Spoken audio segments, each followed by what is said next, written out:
वो एक किसान था, बड़ा भोला भाला, अनपढ़ था, ज्यादा पढ़ा लिखा नहीं था। किसान अपने खेत में खेती कर रहा था, तभी एक महात्मा उसके खेत में आ गए और महात्मा आके बोले, भाई हमको कुछ भोजन प्रसाद पवाओ।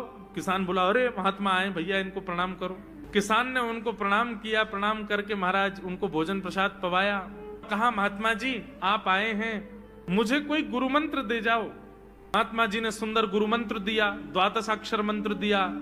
बोले ये तो बहुत कठिन है, इतना कठिन नहीं, सरल सा दो। अष्टाक्षर मंत्र दे दिया। बोले ये भी कठिन है, कोई और सरल दे दो। महात्मा बोले कुछ नहीं, तुम इतना कृष्ण चंद्र बोल दिया करो बस।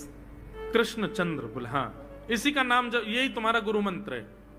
इतना भोला बेचारा याद करने लगा, उसको याद ही नहीं होवे, कृष्ण चंद्र कृष्ण चंद्र कृष्ण चंद्र। अब भूल ना जाऊं इसके लिए बोलता रहता था 24 घंटे, कृष्ण चंद्र कृष्ण चंद्र कृष्ण चंद्र। अपने खेत में हल जोत रहा था, कृष्ण चंद्र बोल रहा था। इतने में उसकी पत्नी आ गई, अरे सुनो तुम्हारे लिए भोजन लाई हूं, जल्दी कर लो। बोले कृष्ण चंद्र कृष्ण चंद्र कृष्ण चंद्र। पत्नी पीछे लग गई, पीछे, भोजन तो कर लो, रोटी तो खा लो, ठंडी हो जाएगी।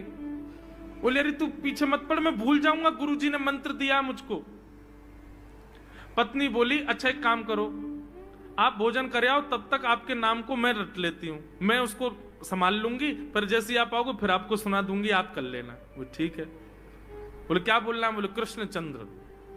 पत्नी बोली ठीक है। अब कृष्ण चंद्र बोलने लगी पत्नी, कभी कहीं जाए कभी कहीं जाए, कुछ करे। वो कृष्ण चंद्र बोलते बोलते घसीटे चंद्र हो गया।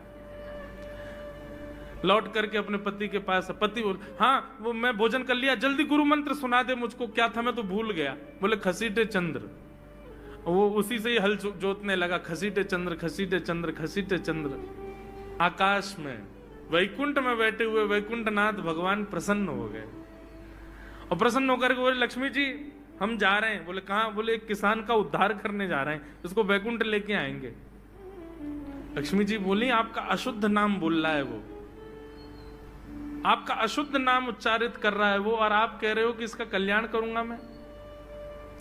ठाकुर जी बोले, देखो नाम भाव कुभाव अनख आलसहु, नाम जपत मंगल दिश। नाम कैसे भी जपे कोई दोष नहीं है, बस भाव मेरे प्रति होना चाहिए।